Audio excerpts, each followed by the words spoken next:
न मे कि कर्म फले स्पृहा न मे न मे कर्मफले कर्मफलस्पृहा स्पृहा इति मां योऽभिजानाति इति इति मां मां योऽभिजानाति योऽभिजानाति कर्मभिर्न सबध्यते कर्मभिर्न स बध्यते। कर्मभिर्नसबध्यते। Any volunteers will be able to read? I can read. Yes. There is no work that affects me, nor do I aspire for the fruits of action. One who understands this truth about me also does not become entangled in the fruit of the actions of work. Okay. So you're discussing in the previous shloka, Krishna was telling how based upon guna and karma the society is divided. And here Krishna is clarifying, but it doesn't mean that Krishna is bound. There is no work which can bind him. Somebody may think, oh, Krishna was born uh, to a Kshatriya family, Devaki and Vasudev. Must be a Kshatriya. Or he was actually um, the son of Nanda and Yashoda. And who are Nanda and Yashoda? They are cowherd people, right? They are taking care of cows. So that's Vaishya. So maybe Krishna is Vaishya. No, there's no work which can bind Krishna. So we'll discuss more. Let's read the purport. Any volunteers who can read the purport? I can read. Please.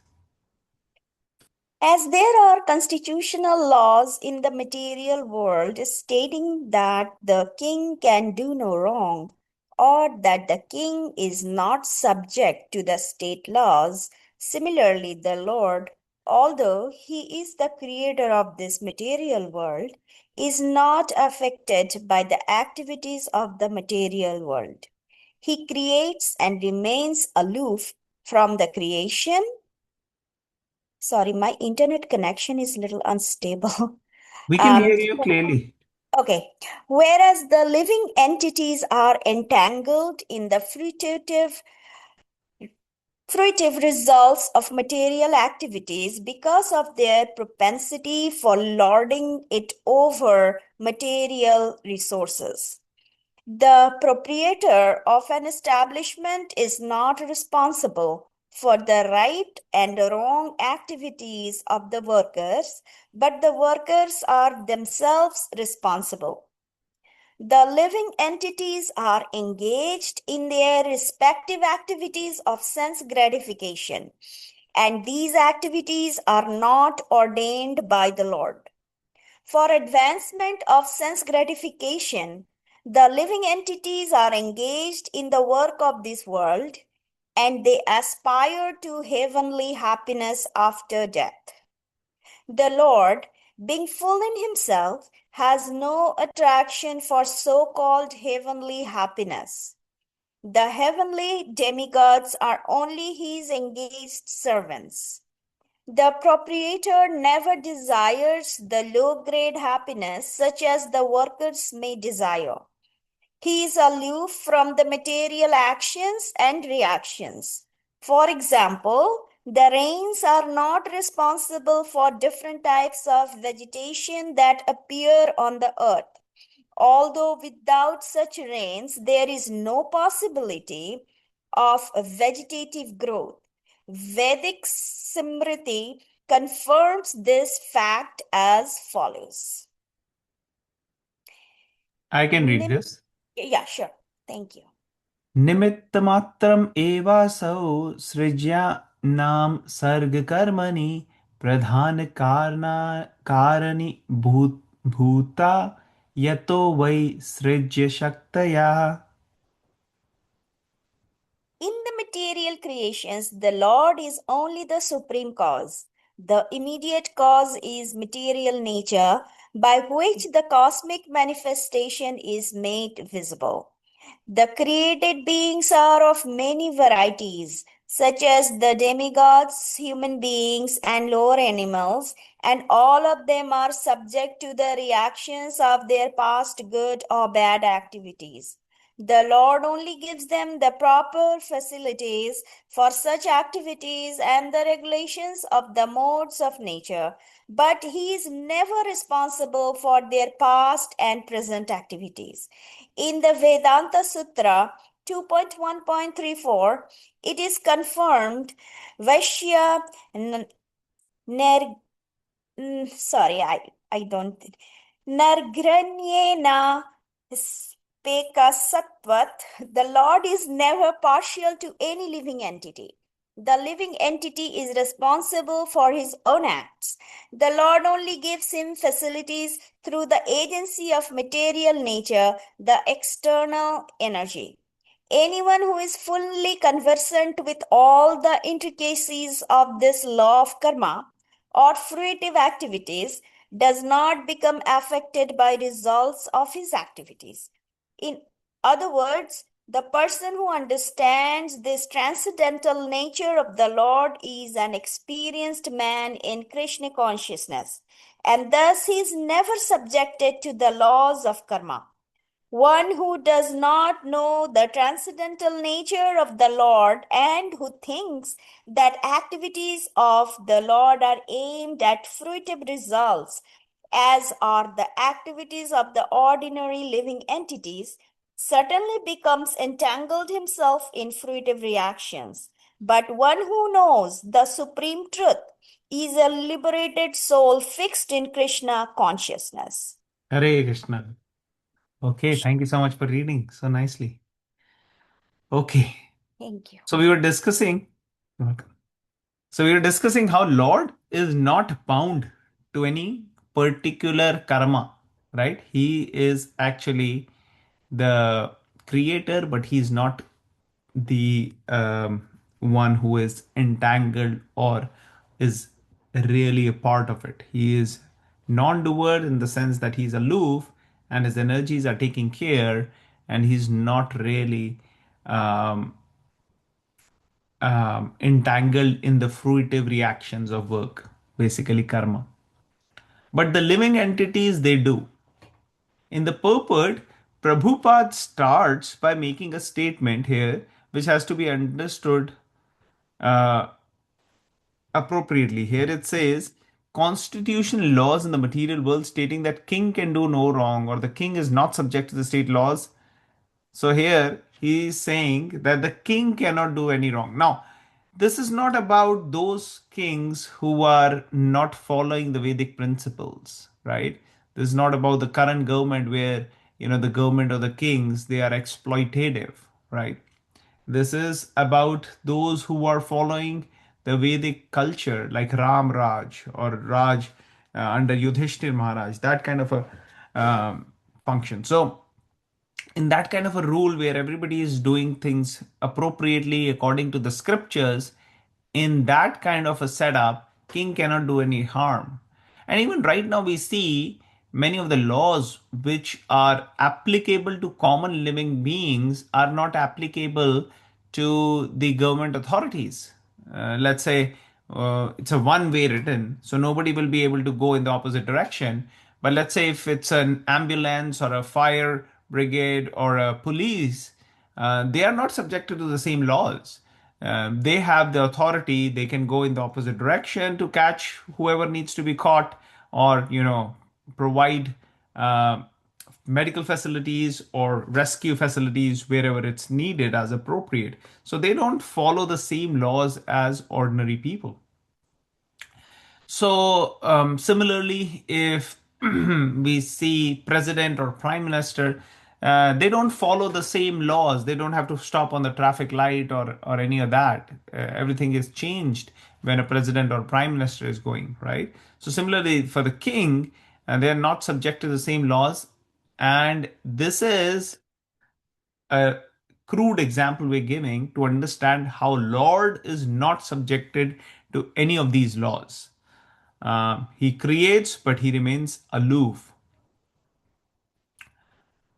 Then it is mentioned here, he's the proprietor of an established. Another example is given that let's say is a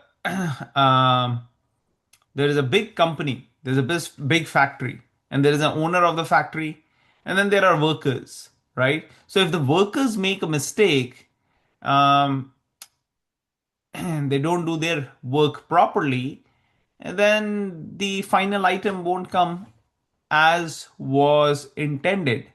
Now um, the owner of the factory is not really responsible for the working of the workers, uh, in one sense, right? Uh, so, whatever the workers are engaged in, depending upon how much output they generate, let's say there is a bonus structure, and whatever output you generate, you are paid accordingly. So, if they are able to work hard and generate, they get the results, otherwise, they don't. Similarly, in our particular situation, we are engaged in certain activities, and based upon our activities, we generate karma, and depending upon what karma it is, we face it. So Lord is not really um, the one who will be responsible for our doings, even though everything is happening by the sanction of the Lord. But because we have the free will, the Lord led us, He has sanctioned us to execute the free will in the way we want, and then based upon the action we do, we get the results. And that's true for human beings, that's true for big Devi Devtas, demigods, and all those who are, having the sense of discrimination and free will. Then there is a mention here about the happiness of the Lord and the happiness of the living entities. So, living entities, because they are conditioned, they are attracted by material things, material happiness. Lord's happiness is not like that. Like, for example, a worker and the factory manager. A worker may be happy to get, a certain kind of item, let's say a dress or a small amount of money, which is more than their salary, they'll be happy. But the happiness of the work of the owner will be different. Similarly, those who are actually engaged in spiritual realm, their happiness is not material. Material happiness is very trivial, tiny, doesn't stay for that long. So that's compared to as a low grade happiness. The higher happiness is spiritual happiness.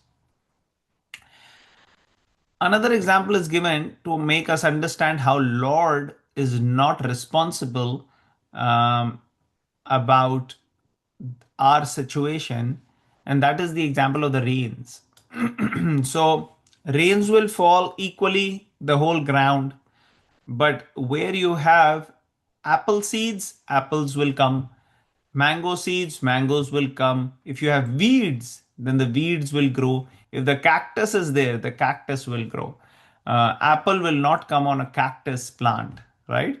Whatever you have, it just gets facilitated by rains. Similarly, Lord gives us sanction to execute, but what comes out is what actually we have in our consciousness. Then there is example of, in the material creation, Lord is the only supreme cause. So there may be certain reasons why something is happening. Let's say we talk about astrological phenomena, different planets orbiting the sun, and so many other things we talk about. Ultimately, we come up with different reasons why this is happening, maybe gravity, maybe different things, but ultimate cause of all causes, the one who has actually sanctioned everything to happen, that is the supreme Lord. The immediate cause may be natural phenomenon, natural laws which may be happening, but the ultimate is the Supreme Lord. And He has other living beings, like Devatas who may be assisting Him. And then the humans and the other animals are also under the laws, they are conducting their functioning, and they are the part of at some level, they may be doing some thing, like some particular item they may be causing, like let's say a cook may be creating food. So at some level he is the cause of the food, but at the ultimate level it is the supreme lord. So the Lord is making things to happen. He's the ultimate cause, but He's not responsible for our condition. He's not partial. To some people, He's giving so much. To others, He's not giving much. Actually, when people talk about one life, you are getting only one life. That actually gives rise to atheism, because any logical person will think, well, it's only one life we have to live, and somebody is made so rich, another person is made so poor. Somebody has good body, nice, healthy, fit, and somebody has so many, diseases from the childhood, from the time they were born. Congenital diseases are there. So that's so much impartial the Lord is. Why somebody is having such happiness, somebody is miserable like hell, even from the time of birth. Somebody is born in, countries where there is practically, minimal poverty, and others are born in a country where it's huge amount of poverty. So it's so unfair the way. So this is how people actually are gravitating toward atheism, because wrong understanding or incomplete understanding is there. The true understanding is that we are actually empowered to create our own destiny, and that is sanctioned by the Lord. But how we are using our free will determines it. If we give happiness to others, we get happiness. If we are causing pain, some way or the other, we are source of pain to somebody, that will bring pain to us in future. And if we are actually working on connecting with the Supreme Lord, then we can get rid of all the karmas and go back to the spiritual world. Um, so, to those who are in the spiritual realm, they can get rid of the karmas. Good karma or bad karma, both will make us take birth again, and then we will be susceptible to doing more karmas. And when good comes, bad automatically is a part of it. You may do 100 good, but you may land up doing some bad also. So best is to cut the cycle and get out of it. So, if we take to Krishna consciousness, that impossible thing becomes possible. Why impossible? It's very, very difficult. If you see, getting out of the cycle of birth and death is very, very difficult. In fact, Krishna will explain that the other methods which are there for attaining liberation or moksha, they are so difficult, and so much pain and trouble comes, that it's practically not recommended. And it's not even pleasure giving to the living entities or to the Lord. But this Krishna consciousness, this is Kevala Ananda Kanta. This is only full of happiness. This is actually much higher than other methods, because it directly transforms our heart so that we can offer it to Krishna, which actually makes a heart to heart connection with the Lord.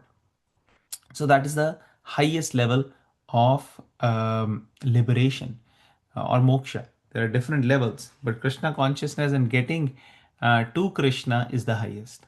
So these are few thoughts I can share from this. Anybody would like to share any points, bring up any discussion topic from the shloka? Um, I just have a question.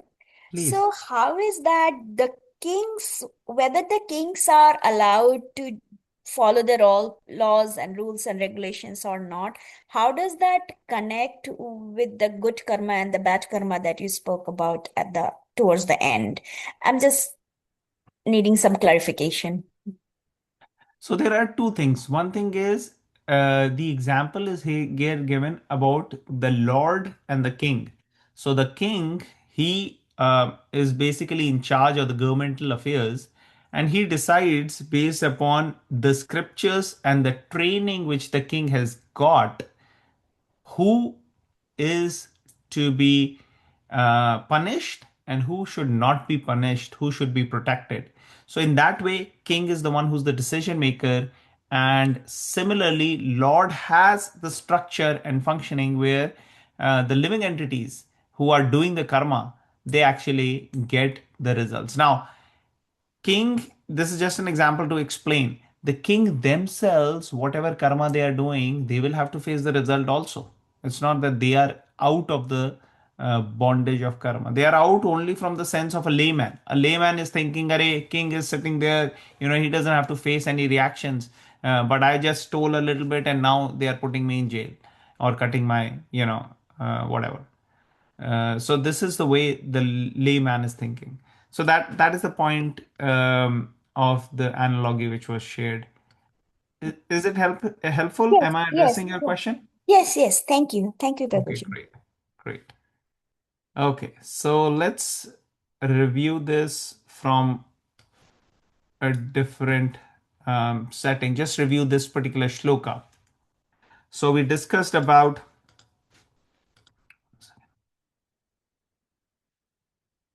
the shloka namam karmani limpanti name karma phale spreha iti mam yo vijanati karma bhirna sabadhyate. So Lord has no entanglement. There is no work which affects the Lord. He is not aspiring for the fruits or the desires that he will get some material things fulfilled. That's not the tendency of the Lord. And one who understands this actually comes out of this cycle of birth and death. So previously, the Lord has mentioned one who understands the birth and activities, the leelas of the Lord. That person comes out of the cycle. And now he's telling one who understands that the Lord is not bound, he is beyond. That person comes out of the cycle of karma.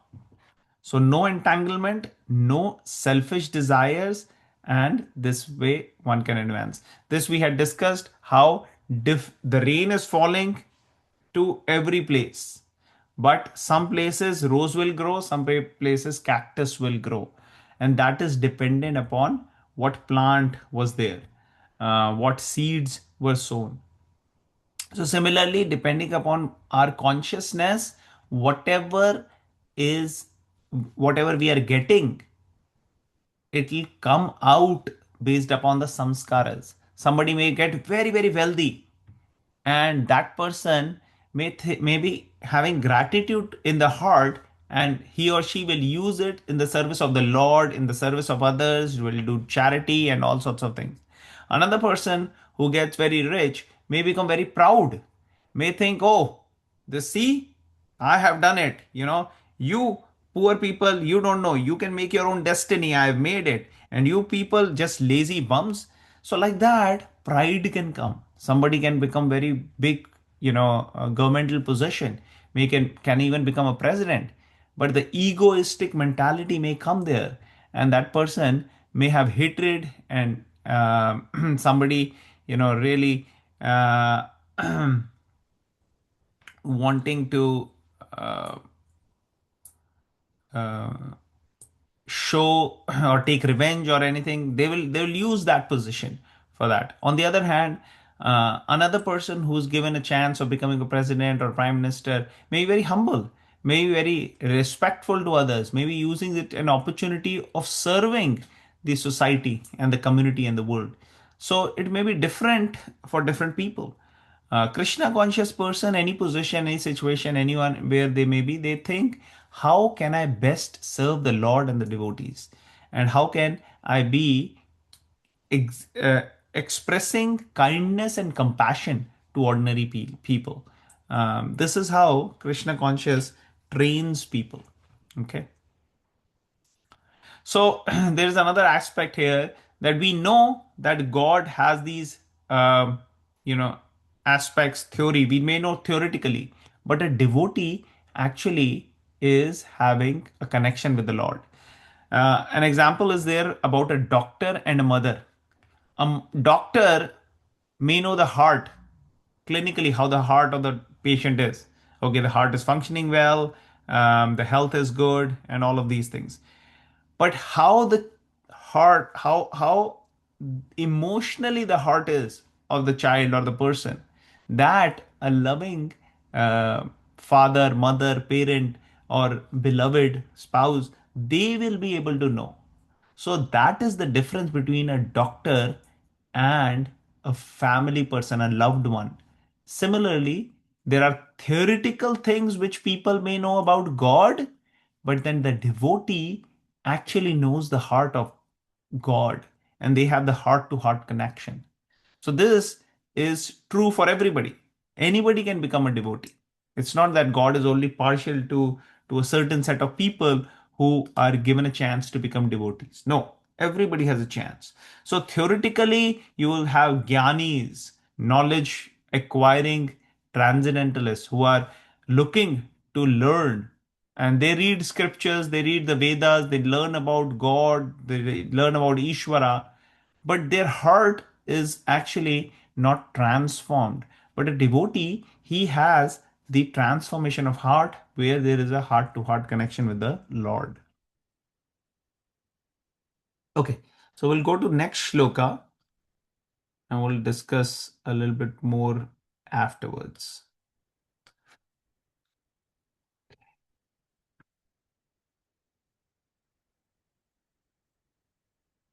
एवं ज्ञात्वा कृतं कर्म एवं ज्ञात्वा एवं कृतं ज्ञात्वा कर्म कृतं कर्म पूर्वैरपि मुमुक्षुभिः पूर्वैरपि मुमुक्षुभिः कुरु कर्मैव तस्मात् त्वं Guru कुरु कर्मैव Karma तस्मात् पूर्वे पूर्वतरं कृतं.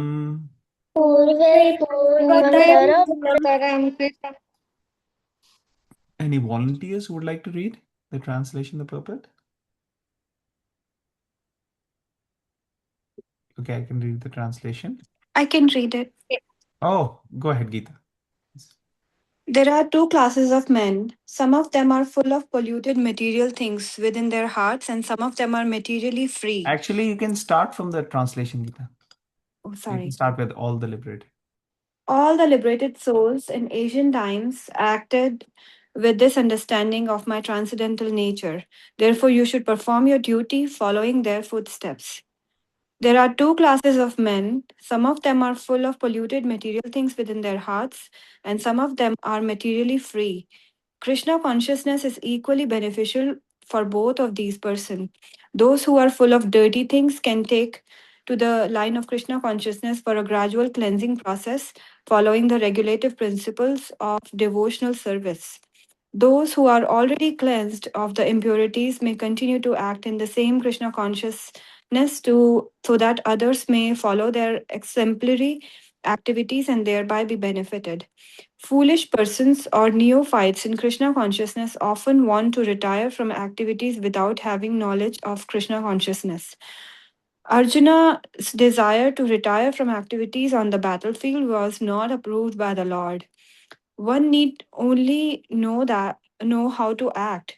To retire from the activities of Krishna consciousness and to sit aloof making a show of Krishna consciousness is less important than actually engaging in the field of activities for the sake of Krishna.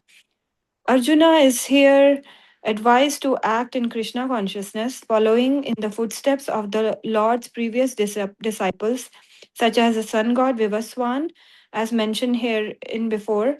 The Supreme Lord knows all his past activities as well as those of persons who acted in Krishna consciousness in the past. Therefore, he recommends the act of the sun god who learned this art from the Lord some millions of years before. All such students of Lord Krishna are mentioned here as past liberated persons engaged in the discharge of duties allotted by Krishna. Hari Bol. Hari Bol. Thank you. Thank you so much for reading. Okay.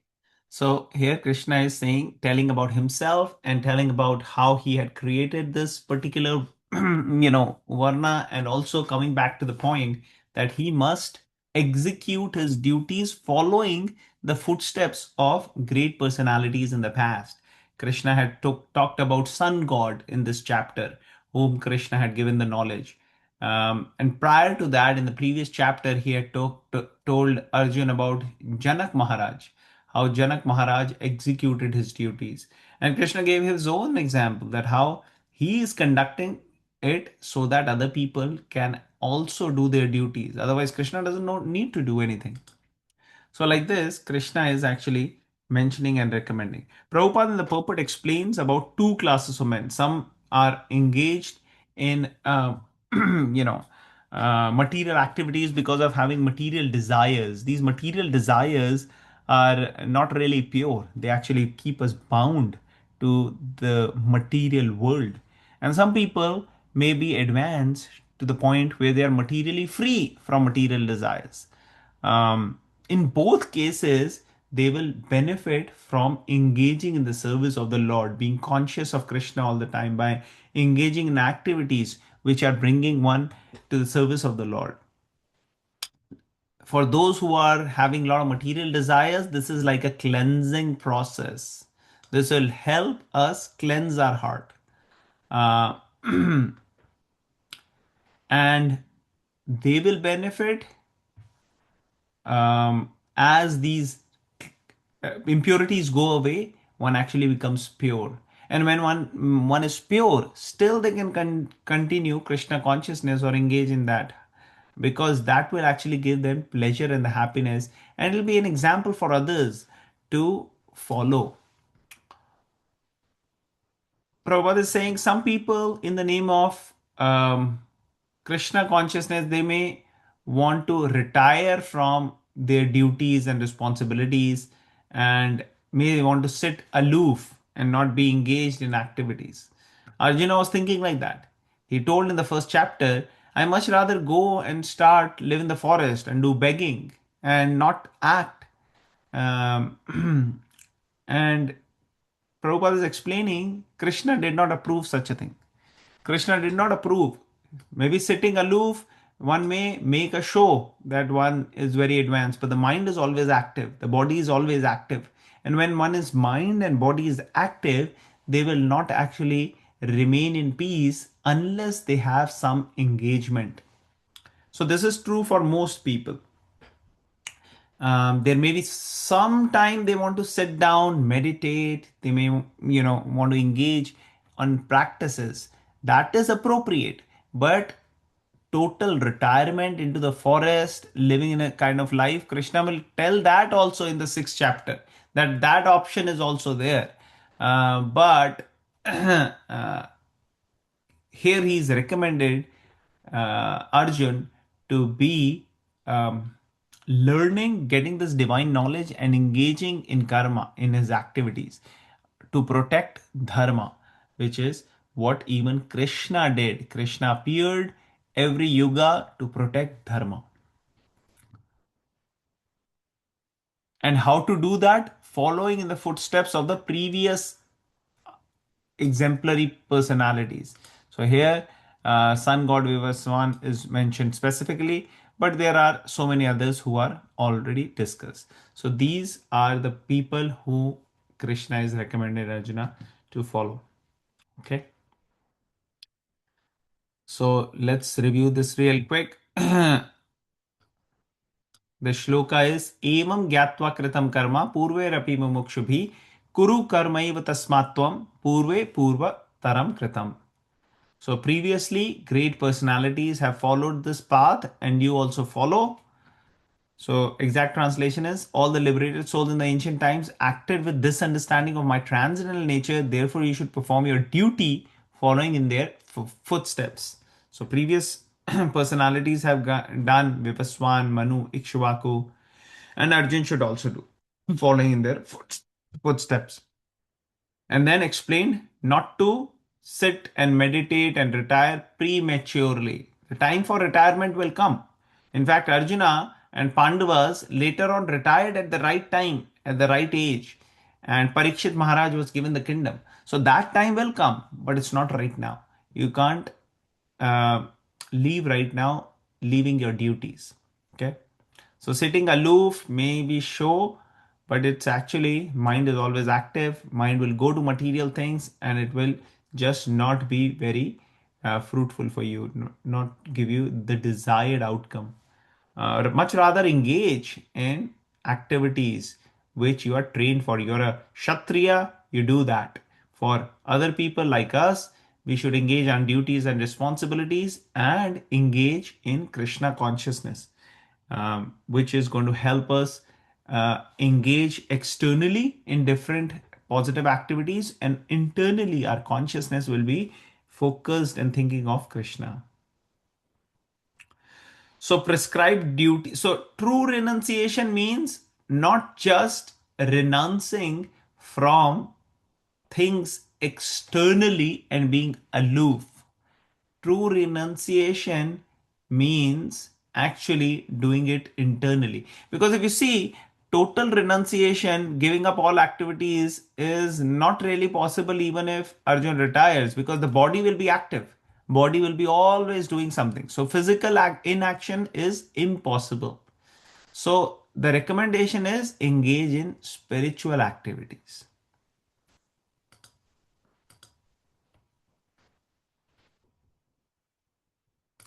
Okay, we'll go to the next shloka. Anybody wants to share anything or ask any question or discuss any points so far? Actually, it has answered some of my questions I was thinking this morning, this Please. shloka, because I was like, I've been doing Bhagavad Gita part, and I'm like, I used to read Bhagavad Gita and used to be like devotee when I was in school, and then medical school started, and then life just took a different turn, and I just forgot that love for Krishna that I used to have. And I'm like, now it's all those feelings are coming back, from reading Bhagavad Gita. And I was like, maybe I should not grow further and like just stay where I am, and just maybe in a few years I'll just, when my son is older, I'll move to Vrindavan, or like move out and be just chant. But I don't think God wants that, because He has answered my question from today's lecture, that I should just devote in Krishna consciousness and still perform the duties that I'm here to perform. Not run Yes, away. yes. No, that's really very thoughtful. And you're, there is a reason you got your name, right? Gita. So Gita will give you all the answers. Gita will give all the answers to Gita. Yes. Great. Thank you. Thank Thank you for you. sharing that. Okay. Anybody else would like to bring up any other points? Okay, we'll go to the next shloka. किम कर्म किम अकर्मेति किम कर्म किम अकर्मेति किं कर्मति काव्यो अपि अत्र मोहिता काव्योऽपि काव्योऽपि अत्र मोहिता मोहिता तत्ते कर्म प्रवक्ष्यामि तत्ते ते ते कर्म कर्म प्रवक्ष्यामि प्रवक्ष्यामि यज्ञात्वा मोक्ष्यसे शुभात् यज्ञात्वा यज्ञात् मोक्ष्यसे मोक्ष्यसे। अशुभात् Okay. Any volunteers who would like to read translation? Okay, I'll read this. This is a very important shloka, so please hear attentively. Even the intelligent are bewildered in determining what is action and what is inaction. Now I shall explain to you what action is, knowing which you shall be liberated from all misfortune. So, this is the beginning of the topic of karma, which Krishna will be explaining in the subsequent shlokas. But here, the important point is that this action reaction, sometimes we take it very cheaply. Okay, we know what is karma. But actually, Krishna is saying that even those who are very intelligent, they get bewildered, they get confused, they are not able to understand what is action and what is inaction. So, Krishna will explain that to Arjun. Okay. Anyone wants to read the purport? I can read if no one wants to. Please, you go ahead. Action in Krishna consciousness has to be executed in accord with the examples of previous bona fide devotees. This is recommended in the 15th verse. Why such action should not be independent will be explained in the text to follow. To act in Krishna consciousness, one has to follow the leadership of authorized persons who are in a line of disciplic succession as explained in the beginning of this chapter. The system of Krishna consciousness was first narrated to the sun god, and the sun god explained it to his son, Manu. Manu explained it to his son Ikshvaku, and the system is current on this earth from that very remote time. Therefore, one has to follow in the footsteps of previous authorities in the line of disciplic succession. Otherwise, even the most intelligent men will be bewildered regarding the standard actions of Krishna consciousness. For this reason, the Lord decided to instruct Arjuna in Krishna consciousness directly. Because of the direct instruction of the Lord to Arjuna, anyone who follows in the footsteps of Arjuna is certainly not bewildered. It is said that one cannot ascertain the ways of religion simply by imperfect experimental knowledge. Actually, the principles of religion can only be laid down by the Lord Himself. Dharmam tu sakshat bhagavat pranitam. Bhagavad Gita 6.3.19. No one can manufacture a religious principle by imperfect speculation. One must follow in the footsteps of great authorities like Brahma, Shiva, Narada, Manu, the Kumaras, Kapila, Prahlada, Bhishma, Sukadeva, Goswami, Yamaraja, Janaka, and Bali Maharaja. By mental speculation, one cannot ascertain what is religion or self realization. Therefore, out of causeless mercy to his devotees, the Lord explains directly to Arjuna what action is and what inaction is.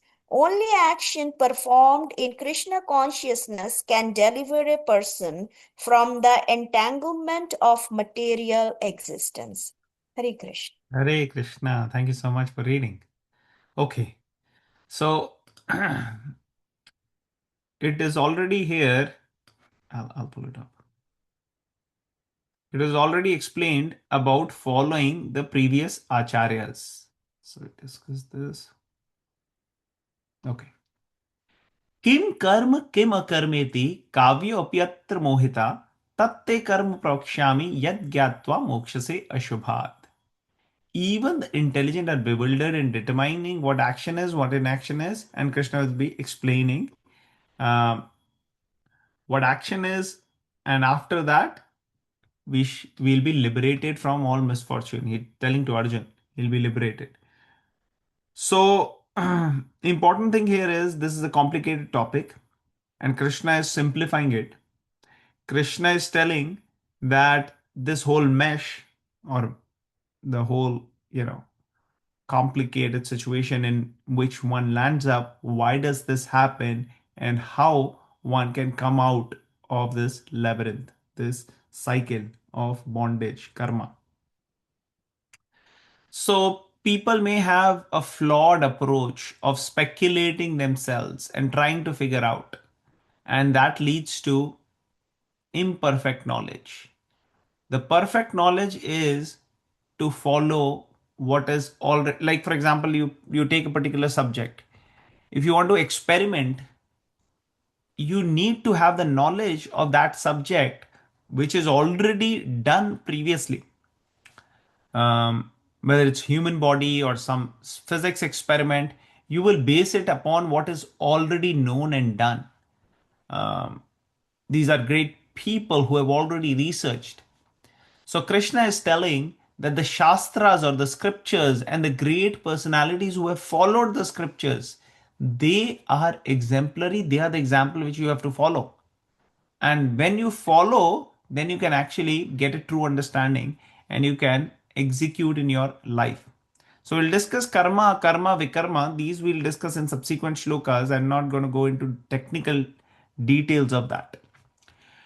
But the point is, as one is engaging oneself in different duties and activities, one have to have a protection.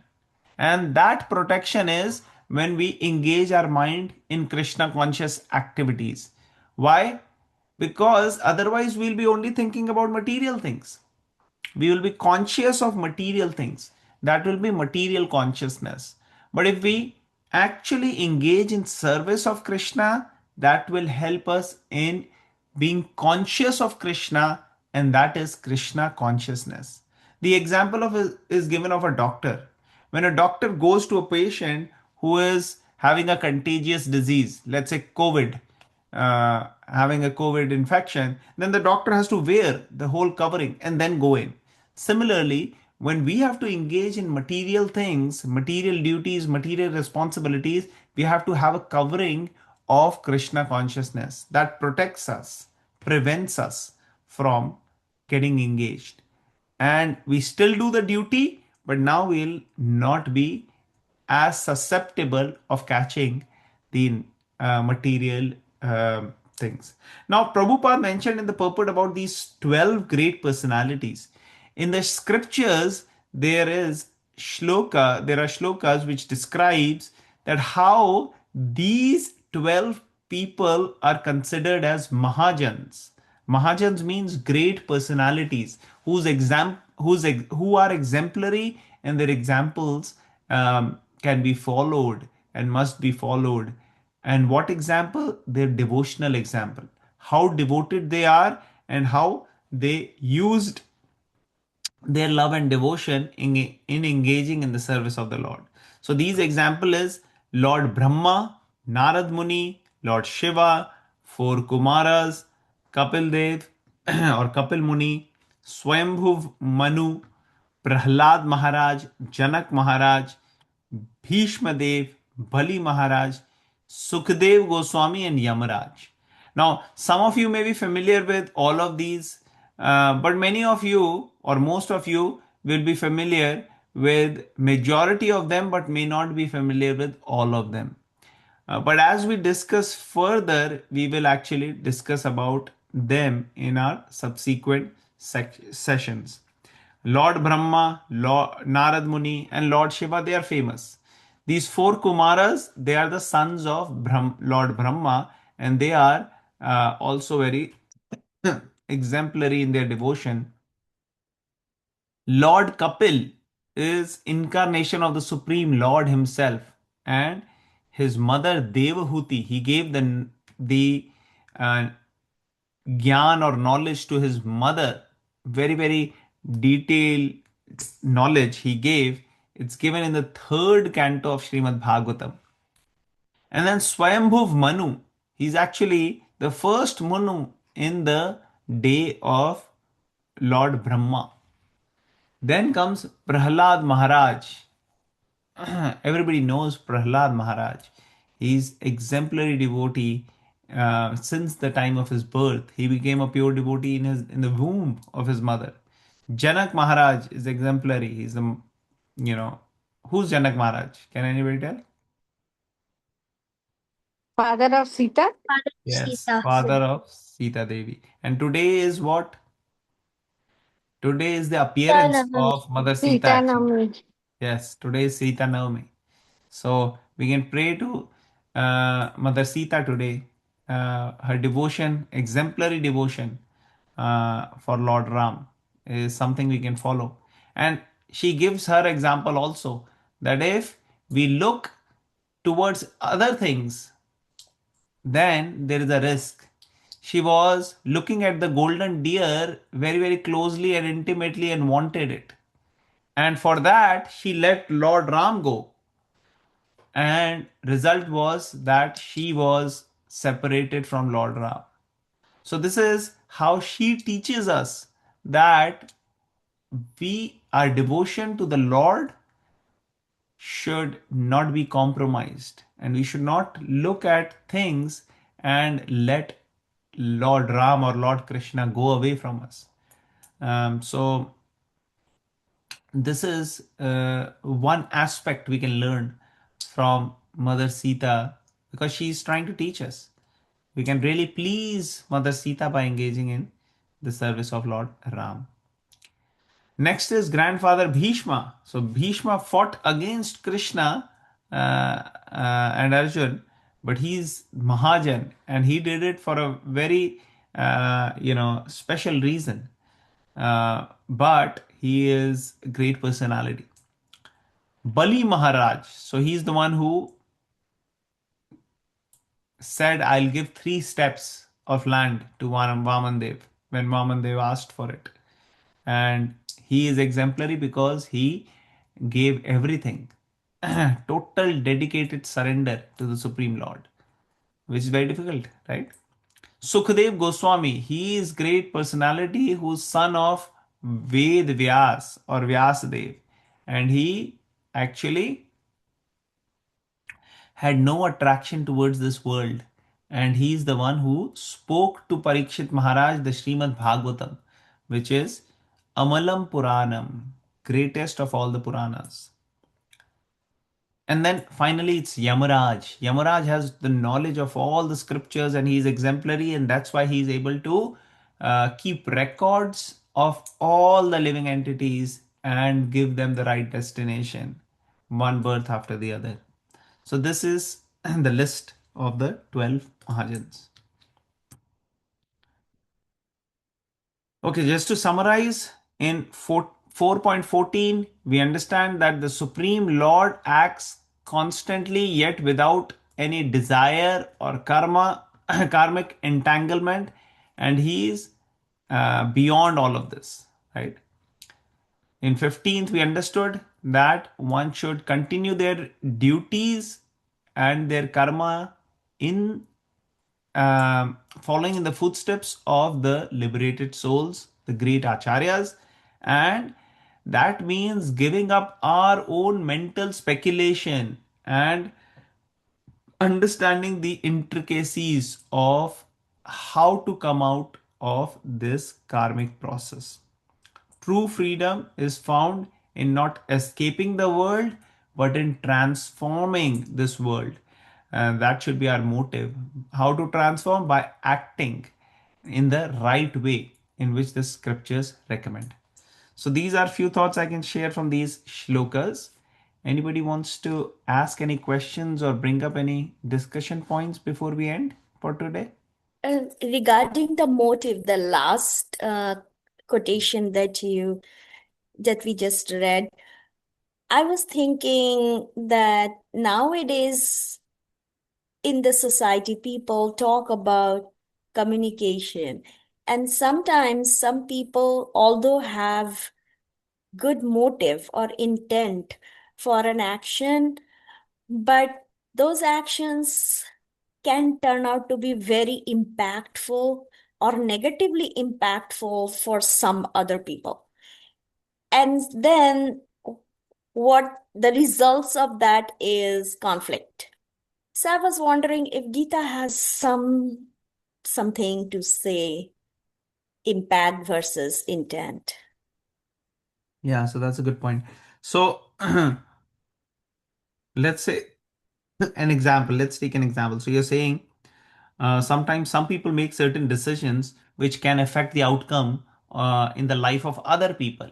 Let's say somebody is a CEO or the big owner of a factory, and because of the way the factory is going on, he decides, okay, I have to lay off certain people, and that can be totally devastating for the workers or the people who are getting laid off. So that could be one example. Um, is this you're trying to say? Yeah, although their intent is to benefit the Yeah. industry. Yeah. So their benefit is their intention is to benefit the company, benefit the workers, at least retain the remaining jobs. And because otherwise, if the company become bankrupt, then everybody will be laid off. So at least be judicious and helpful. So this is a kind of situation one may be in. And then your point is, what. scriptures would say in such a situation, right? Bhagavad Mhm. Gita and others. Yes. So we can take an example from the life in Mahabharat, the life of Bhishma Dev, right? Bhishma, he himself was a great personality, a Mahajan. He had a step brother who was pretty young actually, and he was supposed to get married. Now, Bhishma himself, he didn't never wanted to marry, and the prospective candidates for the marriage of this particular uh, young boy, who's actually a king now, the prospects were in another kingdom. The princess of another kingdom were supposed to be married to him. That was the kind of understanding. But instead of doing that, the neighboring kingdom arranged a swayamvar where all the different kings and princesses all over the world were invited.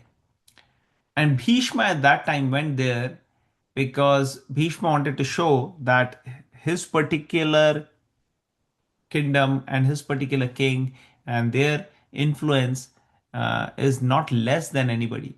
And Bhishma told that these princesses were supposed to be married to our king. And as a representative of the king, I can really show that I am not less than any of the Kshatriya. We are not less than in power with any of the Kshatriya. You arrange this Swayamvar to check who is the best. And I want to show you that our kingdom is the best and my king is the best. So he should get the princess. So he basically defeated all of them and took the three princes, Amba, Ambika, Ambalika. And two of them were, ready to marry the prince. But the Amba, she said, I had already decided to marry somebody else. And Bhishma said, oh, if you would have told me this, I would have, not brought you here. I would have let you marry whoever you wanted. So at that time, Bhishma's decision was that, yeah, I will not interfere. I'll go wherever. And Amba at that time said, okay, let me go to Shalv, who I wanted to marry. But Shalv said, no, I was defeated. I was defeated by Bhishma, and now it will be insulting for me to accept you in marriage. Now, in this particular situation, we see everybody's thinking from their perspective, and the decision which Shaul made, instead of actually accepting her as wife, he actually did not. And she went to Bhishma again. And Bhishma said, I am, a brahmachari. I cannot marry. I had only announced that I'm only taking you to for the marriage of my king, and I had respectfully sent you back when you opened up in front of me and my mother that you wanted to marry somebody else. So Bhishma doesn't marry her.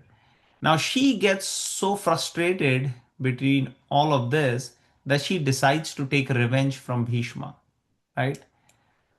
So we see in this situation both Bhishma and the Shalva, they are thinking from their perspective, making decisions, which affects Amba, and Amba decides to take revenge in this way rather than trying to go back and arrange for a different route. She met the sages also, and the sages also basically did their best.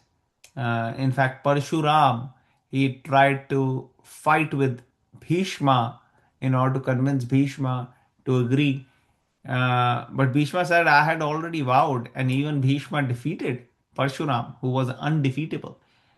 Anyways, the point which I'm making is that scriptures give us a hint that in different situations, especially Mahabharata, so many different stories and situation comes where different people are making decision based upon what circumstance they are put in.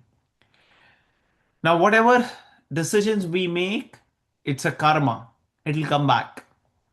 So sometimes it may be difficult to assess, but if one is doing with the right intention and the right motive without having a feeling of enviousness, hatred, and doing it with respect, care, and love, then that decision actually, if one is intelligently doing and if making such a decision, that will be appropriate even if it's a hard decision, even if it is a difficult decision.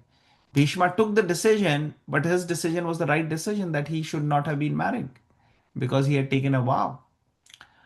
Similarly, if this is done in a heartless, impersonal manner, thinking disrespectfully about the workers or the employees, it'll be a inappropriate way and maybe an inappropriate decision. But if it is done with an appropriate consciousness, with exploring all the other options, giving them some sort of a time and some resources which can help them in the meantime till they get their future job, then these things are still a part of life. One may have to make such decisions. So my short answer would be that it depends on the consciousness of the decision maker. These decisions have to be made in the right consciousness, in the consciousness of a servant wanting to serve each and everybody, rather than in the consciousness of pride and under an illusion that I am the doer. See, I can do this. Duryodhan was doing that in the first chapter. He was saying, see how many people have come here to give up their life for me. And Arjun in the first chapter was thinking, oh my God, so many people are here and they will get affected because of me engaging in war. I do not want the kingdom. So, consciousness of both Arjun and Duryodhan was so different, even though they both were engaged in the same activity of fighting the war. Does it answer your question in any way? Very much, Prabhuji. Actually, that clarification makes you think more clearly about your action and intent. So, thank you. Yes. Thank you. Thank you for a beautiful question. Okay. All right. Thank you very much, everybody, for joining. We'll end